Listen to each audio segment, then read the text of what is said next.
All right, welcome to the Sports Mashup, number 88, December 7th, 2022 is the date, and we begin in the National Basketball Association. LeBron passes Magic Johnson for sixth all-time in assists, 10,142 assists.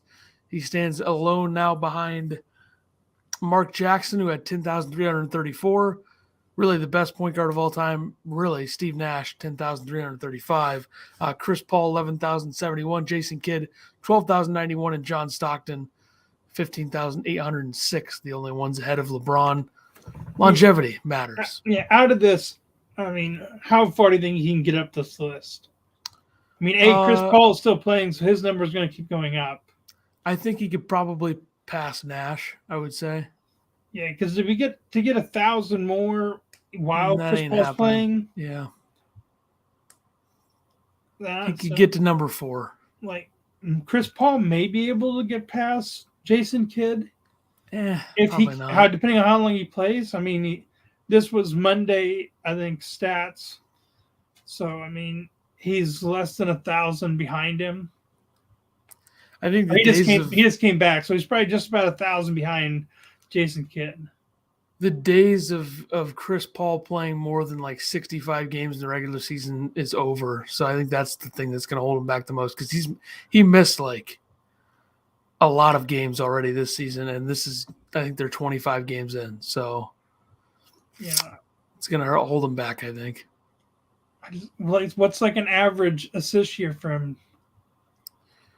I mean, at 65, say just play 65 games, if he gets 10 assists a game, or say averages 4, you're still at.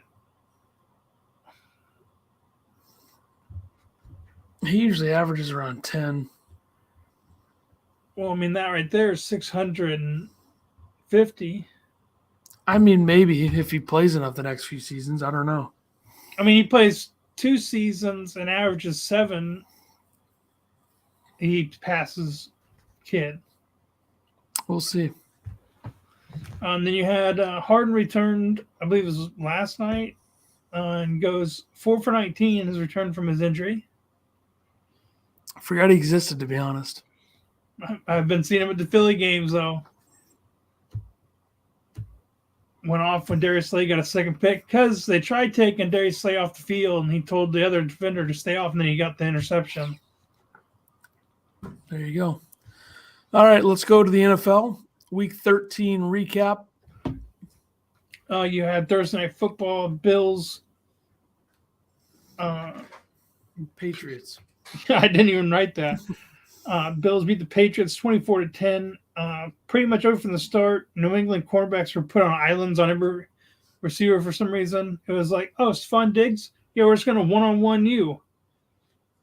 Yeah, I don't think the Patriots are very good, I think would be my thoughts. I mean, the trust they have in their young corners is outstanding, but you're also playing Stephon Diggs and Josh Allen. I think their offense is a problem. Play calling has been pretty questionable, I think, this season. I think it says a lot more about the Vikings defense than anything out of the last couple of weeks, because the Patriots offense torched the Vikings defense, and they couldn't do anything against the Bills defense, which is going to be a lot weaker with Von Miller going down. So I think that's a huge, probably the biggest loss for anybody this entire season is the Bills losing Von Miller. I still love the whole shopping of OBJ. You have to think Odell's not going to play this season. Well, you know, I mean, he's going around on this little shot. The Cowboys would have signed him if he were healthy. Sounds to me, I think the report was the Cowboys didn't like. Well, that's good. Well, he said results of the physical. Yeah, well, and the fact that he's not working out at all. He tore his ACL 10 months ago, so he's just going on visits. Yeah, I don't think he's going to play this year. Which, speaking of ACLs, I'm surprised Jameson Williams suited up last Sunday for the Lions. And when was his? Well, the national championship. Was it in the national championship? I thought it was before the national championship. I thought it was the SEC championship or the first playoff game. Is either the semifinals or the championship?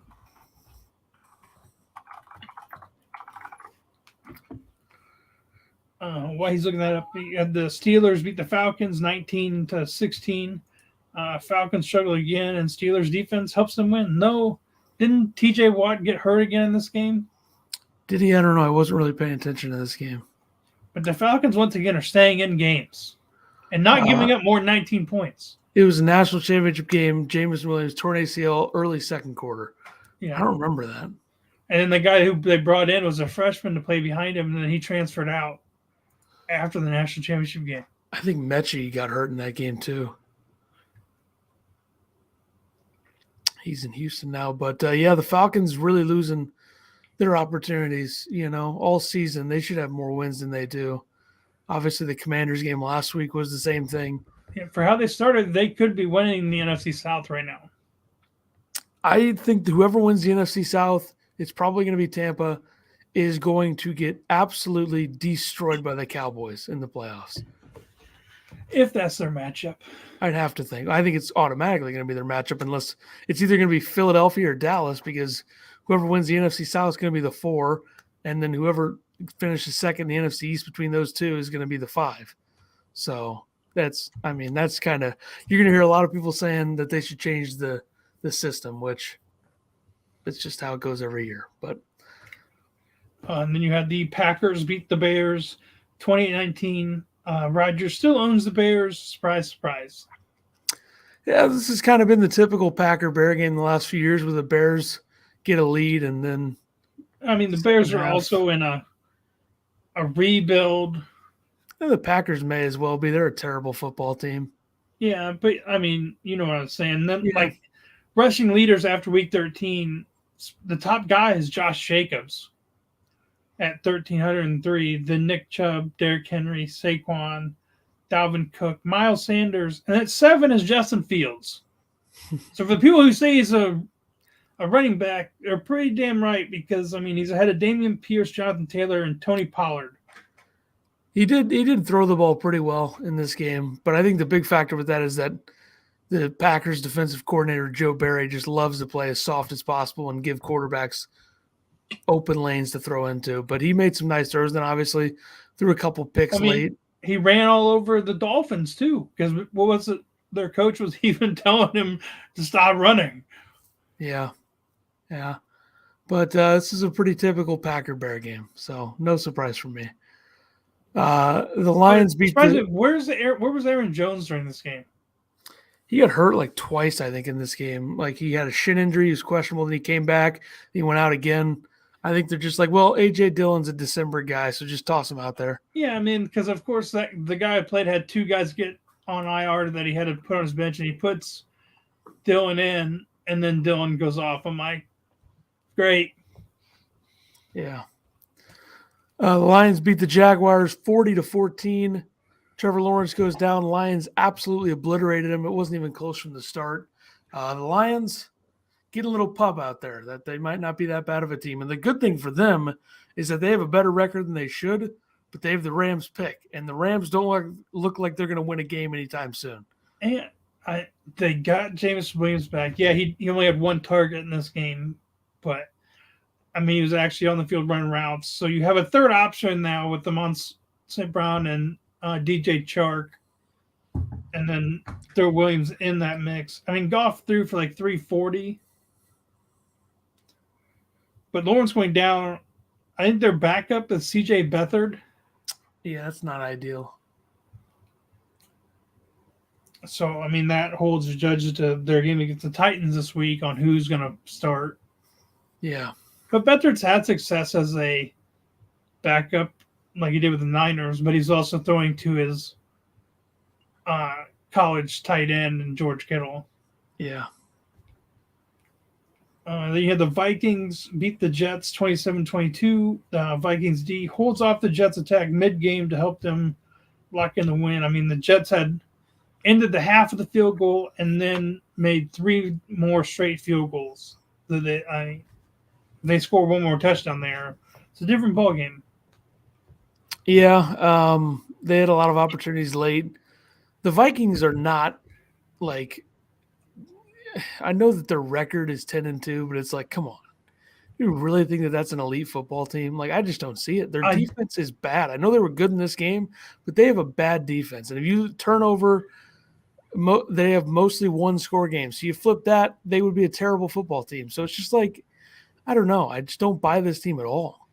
yeah, and their offense doesn't look that great. Kirk Cousins didn't have a good game, though. I did like Jefferson commenting back on Sauce Gardner about how he held him in check for so long, and Justin said, "Yeah, you let me know when your coach has you play me one-on-one without a safety over the top, and then we'll talk." Well, that's not the corner's fault, but, okay. Well, no, but Sauce Gardner went off, but I locked him down. But then Justin Jefferson ended with like 7 catches for so many yards and a touchdown to seal the game for him. Well, the touchdown was on DJ Reed. I will say that. I will say this. I mean, where would you put the Vikings in the NFC right now? 4th? I don't think they're better than 4th. I would say Philly, San Francisco, Dallas. Well, now you don't know with San Minnesota. Francisco. I just think that team, like they have McCaffrey, they have Debo, they have Kittle, they have a good offensive line, a really, really good defense. I think that team is too good. And I think Purdy is similar to Garoppolo in the fact that he can manage the game and make throws. But Garoppolo, they missed the list, Frank, so he may not be out for the rest of the year. Shanahan talked about it today. It sounds like it's very, very unlikely that he would return. Yeah, but I could see him pushing for it because how he gets that incentive bonus if he plays so much or does so much. So he might try to push it just to They'll probably give it to him anyway to get that money. But yeah, I think San Francisco's too good of a team to not have them in the top 3 in the NFC. I don't. Their game this week against the Bucs could show a lot. I mean, the Bucs rush defense is pretty good. It's their corners that keep getting hurt. They're screwing them over. So we'll see what Purdy can do against that. And on the flip side, I would have to think that with the way the Bucs offense has played this year, the Niners defense should be able to hold them in check. Yeah, I'm not sure where that game is. That game in San Francisco? Yeah. Yeah, that's going to be a tough one. All right, we have the Giants and Commanders tying, which is always funny. Not good for the Giants. They should have won this game. They had a lot of opportunities to win this game. You look at both of them now. Let's say that they go 8-6 and it would be 8-8-1. Let's say one of them does that. And then let's say just hypothetically a team like the Green Bay Packers slip in 9-8, they're ahead of them. Well, they can't even go 8-8-1 because you got to count their bye in there. Well, you have the 17 games. Oh, it's 17 weeks, but with your bye, you only play 16. No, it's 18 weeks, but you play 17. Uh-huh. It's new age, but no, I don't think that the Packers would actually do that. If anybody, it might be Detroit, but yeah, not good with a tie, depending on how you end the season, but very winnable game for New York. Yeah, and then you had the Eagles beat the Titans 35-10. A.J. Brown reminds the Titans of what they traded away. Pretty surprising, to be honest, that the Eagles destroyed them like this. I thought it would be a close, tight game, but Philly, they show why they're the best team in the league. I don't think there's any doubting that right now. Yeah, like if you shut down their passing attack, then they just run all over you. And their front is finally starting to show up, Jordan Davis and Fletcher Cox. And I know Robert Quinn got hurt, but yeah, they're a really, really good team. No doubt. And deep. Yeah. They got 3 running backs that can get you 100 yards every night. Plus, 3 good receivers. Jalen Hurts. 3 good receivers. When Goddard's back, they got a good tight end. Great offensive line. Good defensive line. Good secondary. You think Jason Kelsey's glad to be back?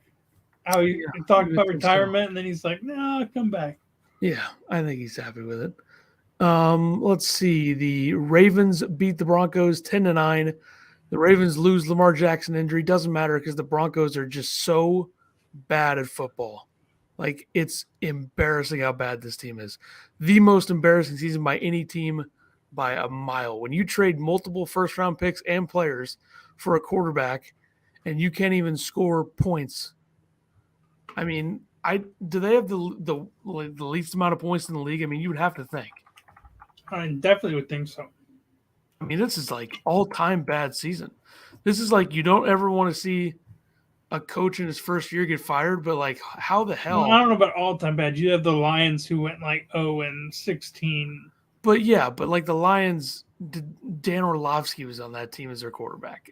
This is Russell Wilson, 2 first-round picks. They're 3-9. They've scored 166 points.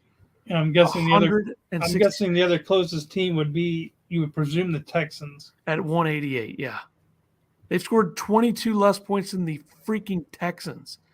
Like, this is historically bad stuff. And you've got a good receiving core. Yeah, it's so embarrassing. Like, this is all-time bad. They're 1-6 on the road, 0-3 in their division, 2-7 in the AFC. They've only given up 204 points. Like, they've given up like the third least amount of points. They have a good defense, even with trading away Bradley Chubb. They've given up the second most points in the league behind San Francisco, and they've scored the least. It's just so stupid. This team is a joke. And then what's the extent of Lamar's injury? I think they said something. I don't remember what the injury was. Was it knee or leg? But I think they said PCL sprain or something. A few weeks, but not the season, I think was what they said. Yeah, so then what goes on with him? Tyler Huntley. He played pretty well last year, beat the Bears, almost beat the Packers. If they would have gotten a 2-point conversion, they probably beat the Packers. And then you had the Browns beat the Texans 27-14.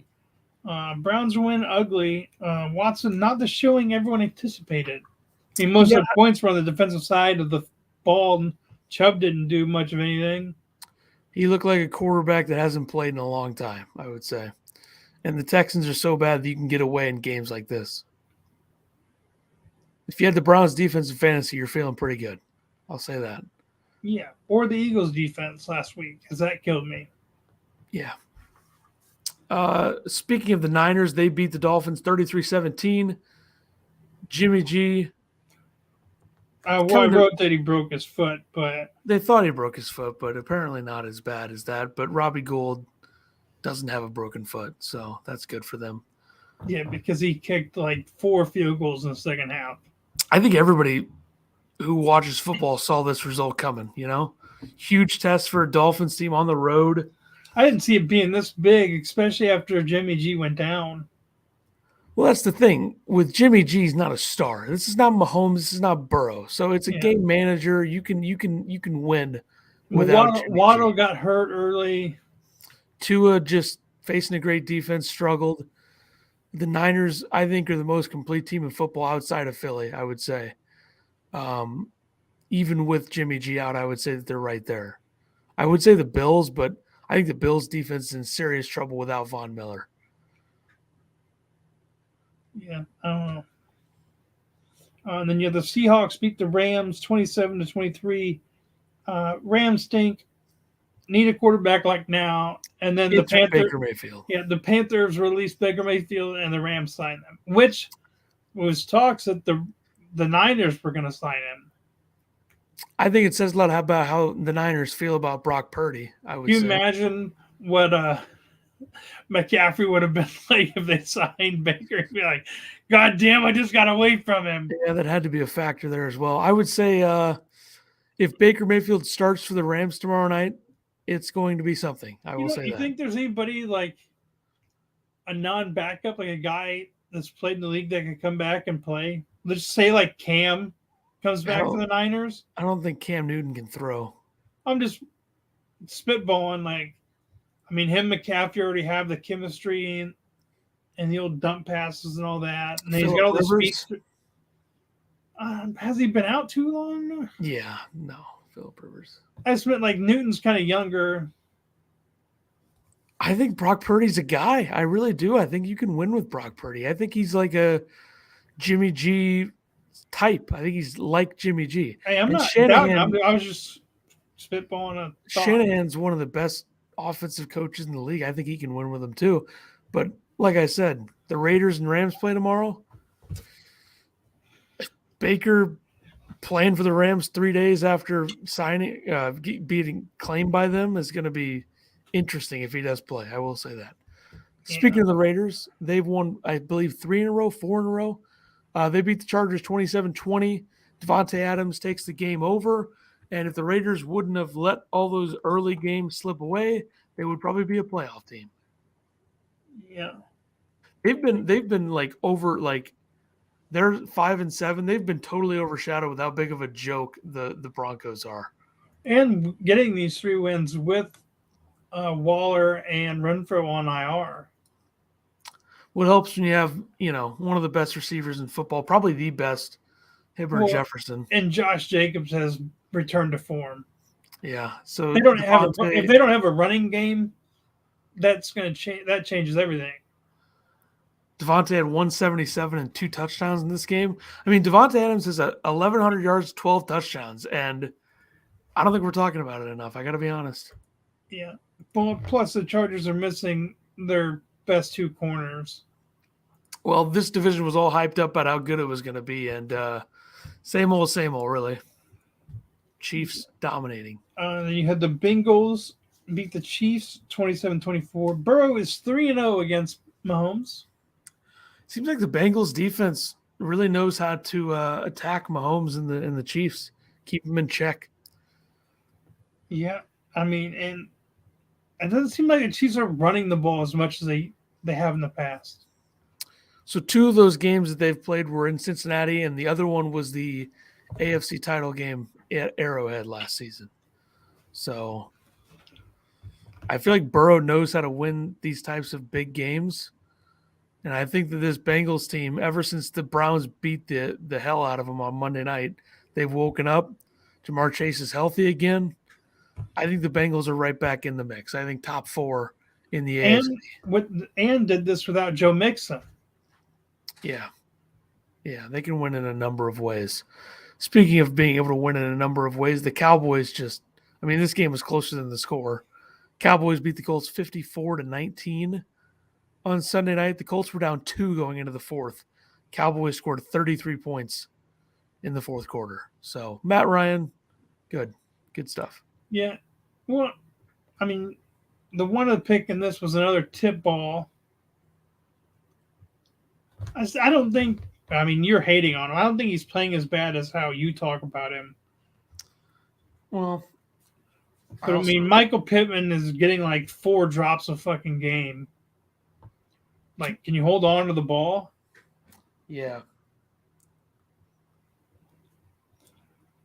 But that's all I'm going to talk about that game. And Monday night, you had the Bucks beat the Saints 17-16. What a comeback! But it was by a good defense and Tom Brady. Well, I'll say this: I still don't think the Bucks are a very good football team, and I think that you would probably share that sentiment. Offensively challenged, it seems, and Brady was bad in this game until the end. I think the Saints kind of just Mark Ingram not staying in bounds. I mean, what are you doing? And obviously give the Bucks credit for being able to hang in and win the game, because the Saints have been good against the Bucks in the regular season the past few years. And once again, Alvin Kamara non-existent in the offense. Yeah, I think the NFC South is just a train wreck this season. Like, I think Mike Evans is hurt and been playing through something, because he only had like 3 targets in this game. Julio's healthy. Chris Godwin looks back into form, and now they got Fournette back. I think it's going to be very interesting to see how they play in Santa Clara Sunday. I will say that. And I'll also say I've been talking about how bad the Saints are for a few weeks, so I'm glad everybody got to see it on the big stage. I mean, they looked good until the final 6 minutes, and then they showed how they're a bad team that could lose a game at any moment, I would say. Yeah, a bad punt too, right there in the end to give the Bucks that last drive. Yeah. So, all right, let's go over to golf. This weekend, or the 10th, so Saturday, you have the match with Rory and Tiger versus Spieth and Thomas. And then We don't have another golf tournament until January 5th, which is the Century Tournament of Champions. Defending champion Cameron Smith definitely will be playing in this at Kapula Resort Plantation Course in Kapula, Hawaii. I believe it's Kapalua, but that's all right. Well, It's Hawaii. There's a lot of weird maybe pronunciations. say it twice before you correct me. More than any place in the United States, Hawaii is the weirdest pronunciations of cities and things. But I always really like this tournament. You know it's the new year, ready to go, ready to watch golf again, which I did watch a little bit of the Hero World Golf Challenge last week. I was pretty disappointed in some of my guys like Jordan Spieth and Max Homa. They played like dog. Yeah, which when we were talking about it last week when we made our picks, we couldn't do a top 20. We didn't realize there was only 20 people in the field, and it was all like named guys. Limited field, yeah. It's a Tiger event, limited field. Victor Hovland goes back to back. But yeah, it's a limited field. It's an interesting tournament, certainly. But yeah, this week of golf should be interesting. This is a 12-hole match, right?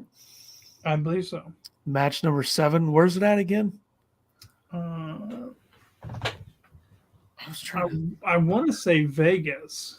Seems like they're doing a lot of stuff in Vegas. Because the Bryson and Brooks match last November was Vegas. The Rodgers, Allen, Mahomes, Brady thing was Vegas or California or whatever. I don't remember.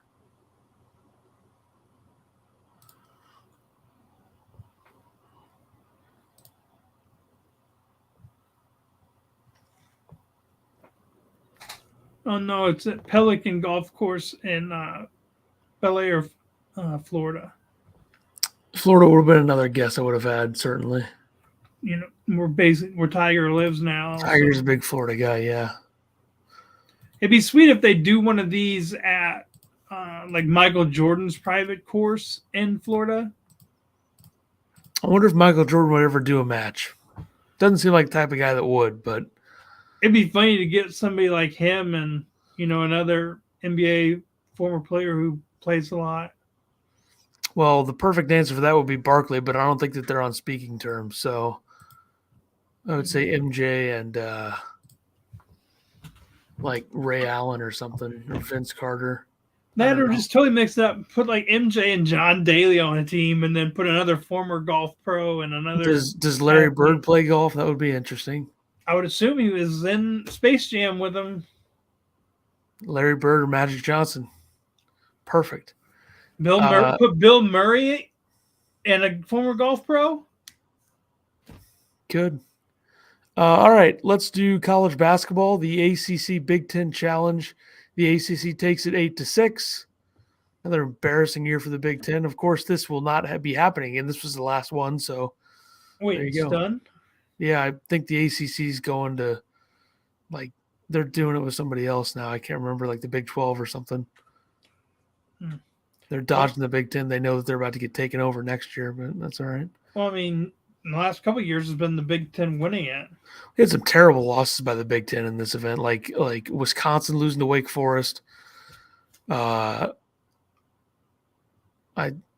really the only one I have, I think. Well, Northwestern losing to Pitt by 1 billion.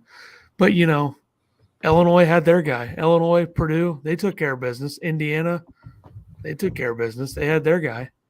Duke took care of business. I mean, Illinois beat Syracuse by 100 points. So he was 29, but may as well have been 100.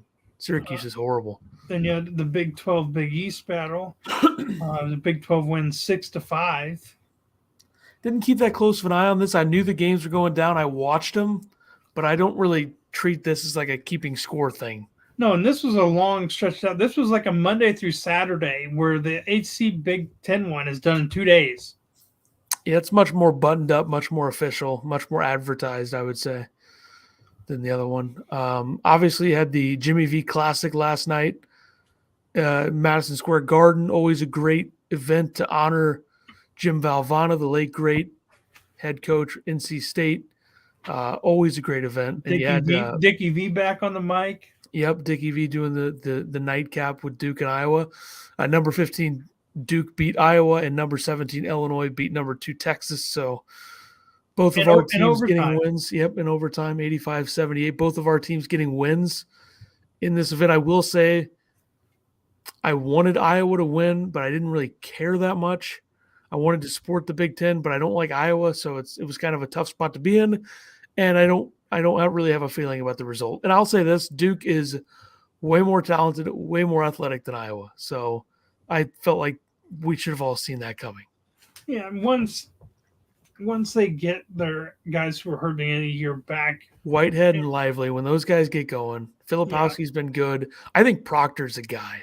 I think Tyrese Proctor's legit. Which, I mean, Whitehead, him and I forget who the other guy was. They were just in there to lock down Murray, which the announcers kept talking about. Mitchell? No, Murray. Yeah, but I'm saying, like, you said Whitehead and somebody else. I think it might have been Mitchell. Yeah. They were basically just in there to lock down Murray. And I think they kept talking about him. Murray got hurt in that game, I think. They said something about him being in a boot today. But, I mean, they were talking about it because he's coming off of a 30-20 game against Georgia Tech. So, obviously, Georgia Tech is not Duke, I would say. Fair to say that. But, yeah, I think Tyrese Proctor might be my favorite player to watch in that Duke team. And Roach has been good. So he's been playing out of his mind. Like, I want to know where this was last year from him.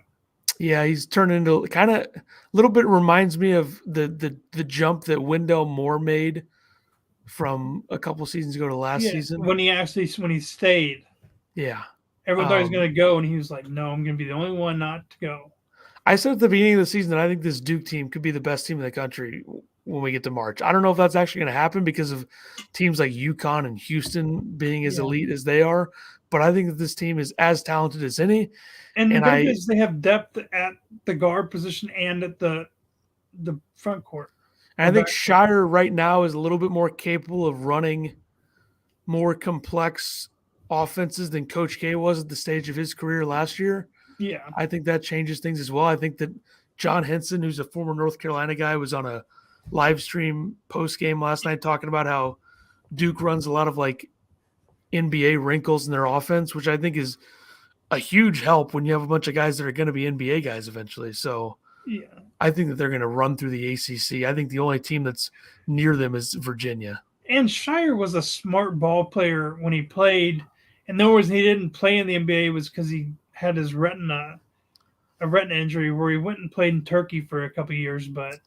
And Shire's going to be an NBA coach probably 10 years from now, if we're being honest about it. I think that that's eventually going to happen, but we'll see how he does first year. Go to the top 25 as of Monday. Top three stay the same: Houston, Texas, Virginia. Number 4, Purdue moved up 1. UConn up 3 to number 5. Kansas is up 3 to 6. Tennessee up 6 to 7. Alabama up 3 to 8. Arkansas up 2 to 9. Arizona dropped 6 after losing to Utah to 10. Auburn up 4 to 11. Baylor down 6 to 12. Maryland up 9 to 13. Indiana down 4 to 14, and Duke up 4 to 15. Kentucky up 3 to 16. Illinois down 1 to 17. Gonzaga loses to Baylor, drops 4 to 18. UCLA up 2 to 19. Iowa State up 3 to 20. Creighton down 14 to 21. San Diego State up 2 to 22, and then Mississippi State at 23 after being not ranked. 24 TCU after being not ranked, and Ohio State 25 after being not ranked. All right, let's go over to Major League Baseball, where the winter meetings have come to a close Sunday through Wednesday. They are now over from San Diego. Not a lot of action overall, but a lot of money spent. Yeah, Jacob deGrom signs with the Rangers to a 5-year, $185 million deal. Scherlander and Verlander reconnect as Mets now, as Verlander signs with the Mets. The Mets also added Quintana to their rotation. The Mets are in an interesting spot. You know, you're paying $86 million to a 40-year-old and a 38-year-old, 39, a 40-year-old who just won the Cy Young. That's true. And as far as DeGrom goes, it never felt like DeGrom really wanted to be there, and it never really felt like the Mets were going to do 5 years. But I wonder if if Verlander would have signed before he left, if he might have stayed for that rotation. I don't think the Mets would have given him the money to convince him to stay. I think this was always a he's gone situation. And Quintana's a nice pickup. I think the Cardinals made a mistake not bringing him back. Yeah. The Cubs signed Bellinger to a 1 year, $17.5 million deal. I can't believe he's only got a 1 year deal. He's just not a good hitter, I think is the problem. Like, he's not a good hitter. He's a good fielder. I think Cub fans should probably realize that he's not a good hitter because it seems like they're hyping this up quite a bit. Well, I mean, the Cub fan that I talked to last night when it happened was talking all bad about how it wasn't a good deal. He's not a good hitter. So he's hitting in a smaller park where the wind's going to be at his back a lot. Yeah, but I don't even think he can make contact. And then the Red Sox and closer Kenley Jansen closed on a 2 year, $32 million deal. Yeah, so the Red Sox, they signed Jansen and they also signed Masataka Yoshida, outfielder, 5 years, $90 million. Pretty much the best Japanese hitter on the market this year.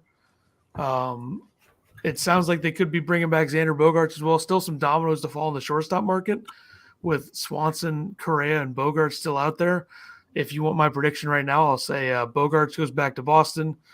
We'll say Correa goes to the Cubs and Swanson goes to the Dodgers. Probably not good guesses, but the Cardinals are out of the shortstop market. They might have been in if they traded for a catcher, but no. The Phillies signed shortstop Trey Turner, 11 years, $300 million.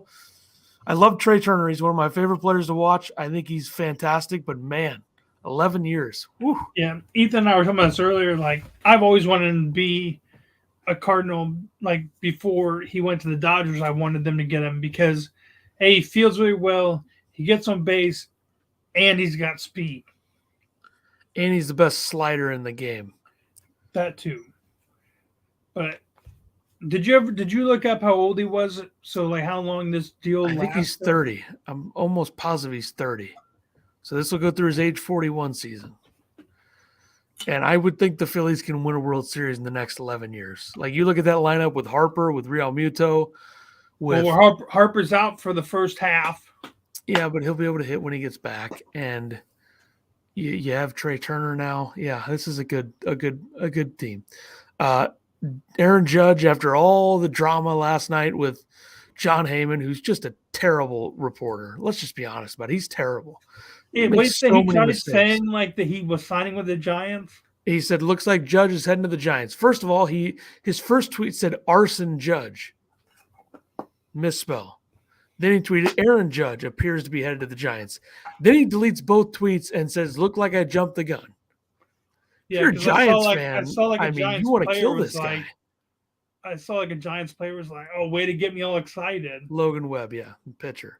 So Judge re-signs with the Yankees, 9 years, $360 million. It's just like, if you're a San Francisco Giants fan, you need to block John Heyman on Twitter. Like, just the guy's a joke. That is such a huge mistake to make. And I think him and Bob Nightingale are the only ones capable of doing that. That's a huge mistake. But good for the Yankees. They bring him back when they needed to. It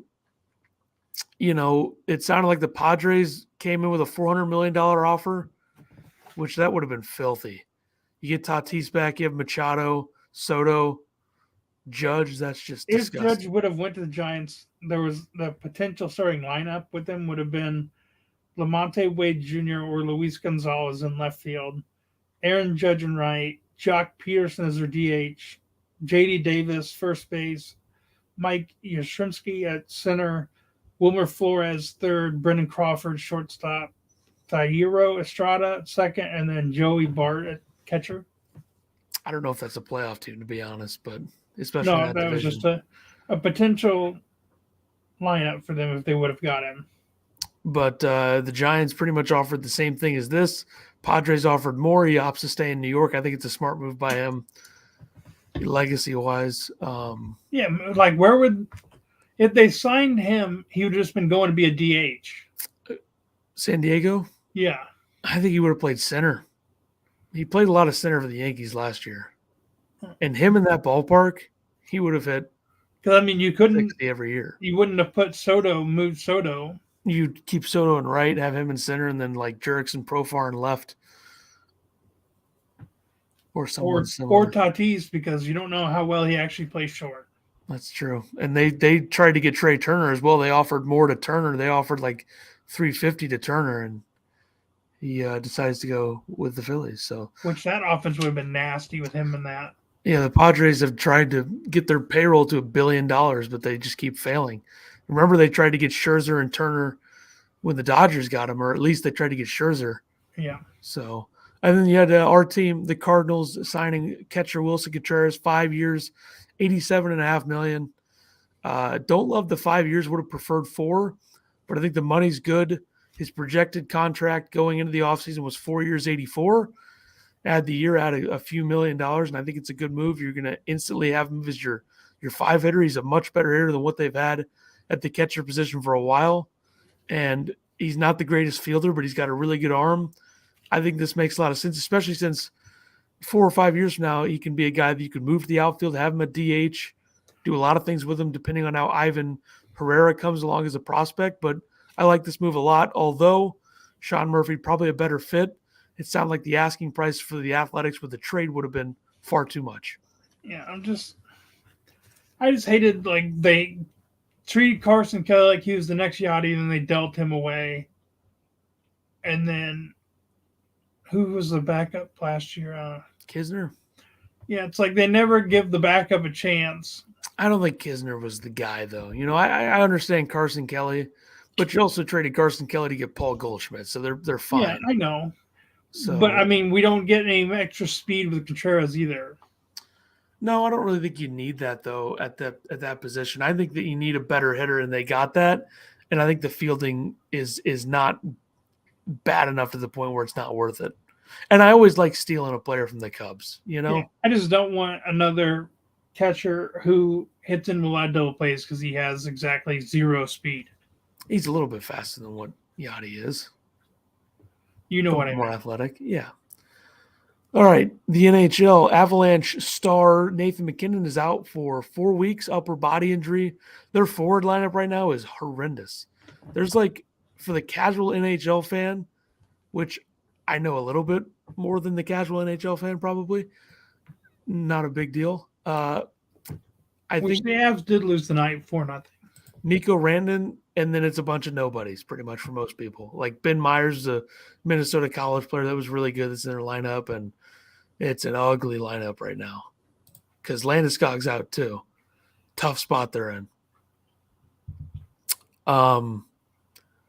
The 2023 World Junior Championships, one of my favorite events every year, announced the schedule. Hopefully it doesn't get canceled this year like it did last year.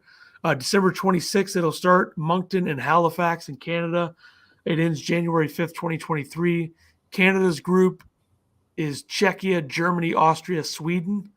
There are 10 countries participating. The United States group is Latvia, Slovakia, Switzerland, and Finland. They did a World Junior in August to make up for last year's one, and Canada got the gold there. So, or I believe they did. Let me just double check this. I'm trying to remember.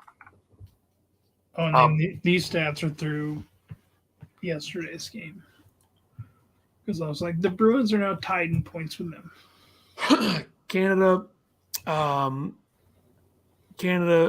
beat Finland in the 2022 World Junior Championship, so we'll see how they fare this time with their group and right along. So NHL stat leaders through the December 6th games. Points leader is Connor McDavid with 48. Goals leader is Jason Robertson of Dallas with 23. McDavid leads in assists with 26. Bruins goaltender Linus Ullmark, 14 wins, and he also has a save percentage of .936 to lead. And as of yesterday, the New Jersey Devils are the points leader, 21, 4, and 1 with 43 points. Yeah, which the Bruins are now tied in points with them now, and I'm pretty sure Ullmark got another win and a shutout. So there you go. College football. And you? All right. Deion Sanders takes the Colorado job. A lot of people kind of criticizing this. I don't I think it's a fine move for him, to be honest. Well, I don't mind the move, but the press conference or the team meeting he had was the thing. I didn't mind that either. I think I'm just saying, like, his son's going to be the quarterback. Like, what if Colorado really has a quarterback that's better? That you're not even going to have a quarterback competition. You're saying, my son's coming with me. He's going to be this. We're also bringing like 8 to 10 other people, and they're dogs. Well, Colorado's a terrible football team. Well, yeah, how do you go from Travis Hunter going to go to Florida State to then going to Jackson State and now going to Colorado?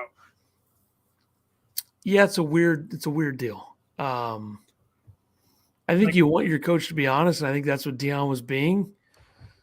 I don't think Colorado is going to have a better quarterback than his son, if we're being honest, as well. But, yeah, I think that they'll be successful. I really do. Now that you're in a big-time school, not big-time, but, big conference school, are you going to make your decision on if Travis Hunter is going to play at wide receiver or corner, or is he still going to be playing two ways? That's another factor here as well, yeah. Because you moved up in competition. Changes things. Scott Satterfield leaves Louisville for Cincinnati, and Jeff Brom leaves Purdue for Louisville. So a couple interesting moves there. Big ACC to American. They're a Big 12 school, though.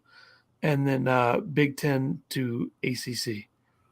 Yeah, and Brom, he just had a great season. Yeah, I don't get it. I know he played there, but that doesn't make any sense to me.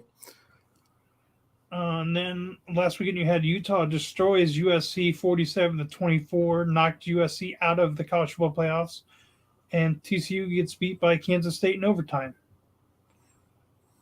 And they stayed put. Yeah, rightfully so, in my opinion. Let's do the college football playoff rankings. 1 Georgia, 2 Michigan, 3 TCU. Ohio State goes up 1 to number 4. Bama moved up 1 to 5. You had Tennessee up 1 to 6, Clemson up 2 to 7, Utah up 3 to 8, Kansas State up 1 to 9, USC drops 6 to 10. Penn State drops 3 to 11. Don't play. Somehow dropped that many spots. A lot of people jumped them. I don't know why either. Well, Clemson and Clemson, Utah, and Kansas State all won conference titles. So I know. Washington State's put at 12. Florida State stays put at 13. Oregon State up 1 to 14, and Oregon up 1 to 15.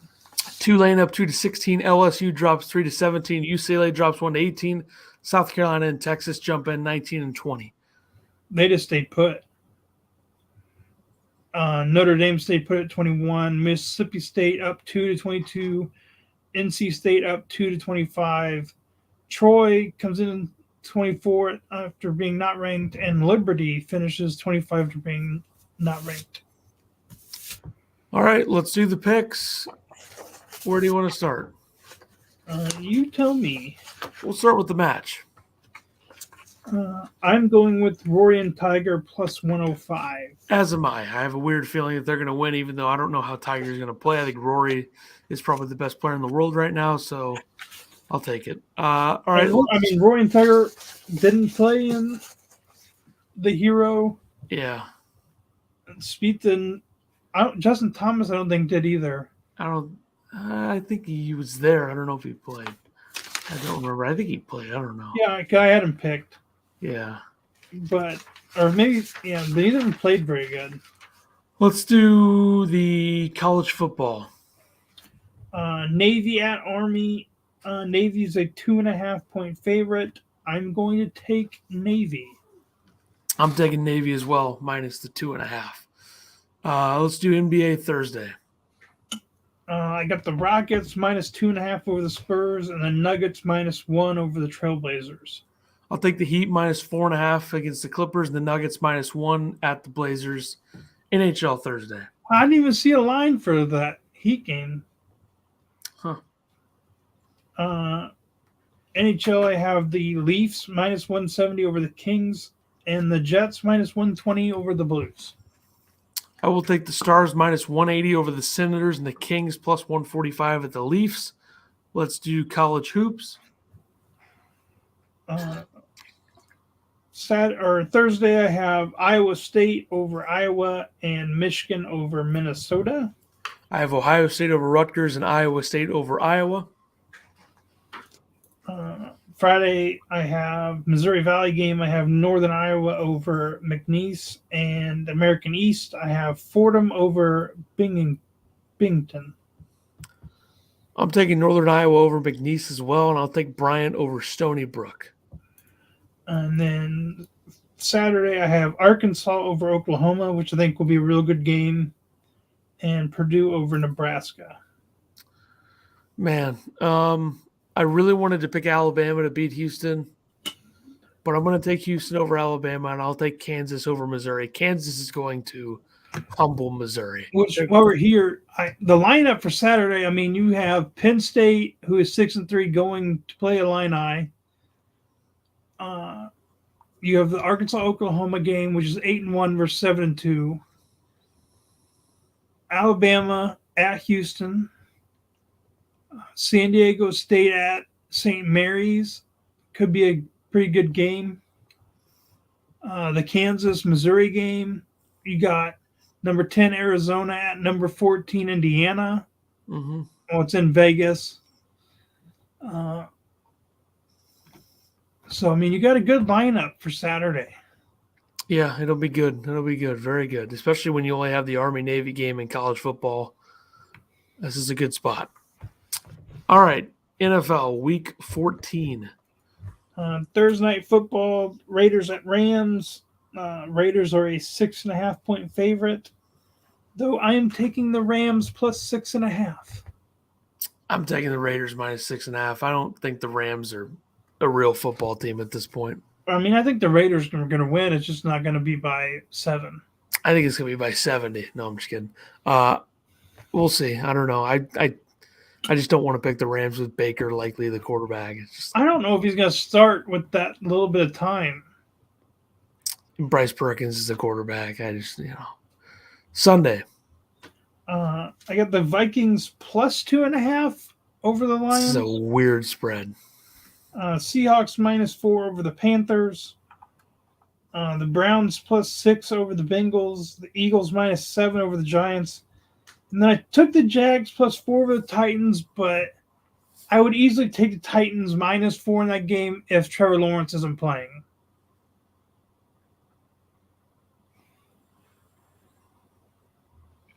Is that 5? Oh. Yep. I'll take the Vikings plus 2.5 against the Lions. This is a scary, weird spread, though. Yeah, didn't understand it when I saw it. That's why I was like, I'm just going to pick it why it's plus 2.5. It's very weird. I'll take the Bengals minus 6 against the Browns, Niners minus 3 against the Bucks, Titans minus 4 against the Jags, Jets plus 9.5 at the Bills. I think the Jets offense can operate a lot easier with Von Miller not being able to blow the game up. Yeah, there's a lot of big spreads out there too that I wanted to stay away from. Cowboys 16.5. Yeah, there's a lot of big ones. Sunday Night Football. You got the Dolphins or the Chargers. The Dolphins are a 3.5-point favorite. I'm taking the Dolphins. What year was that draft? Was that the 2019 draft with Burrow and Herbert and Tua? Is it 19 or 20? Let me look. I want to say 20. Yeah, it was 20. Yeah, 2020 draft. Number 5 pick Tua. Number 6 pick Herbert. Here we go. It was Burrow's second year because he tore his ACL his first year, second year took him to the Super Bowl. Yeah. So I'm taking the Chargers plus 3.5. Yeah, I think that this is going to be a really good game. So I'll take the Chargers. Monday Night Football, you have the Patriots at the Cardinals. Patriots are a 2.5-point favorite. I'll take the Pats. Cardinals are a disgrace to football. I'm taking the Cardinals because I think their pass rush could really mess with Mac Jones. You know, the Pats are terrible too. I should say that, but I'll take the Patriots. I think the Cardinals rush could affect Mac Jones. I wouldn't be that surprised. All right. That will do it for us. We will be back next week for 89. A lot of sports going down. It's a good time of the year. And we will see you next week.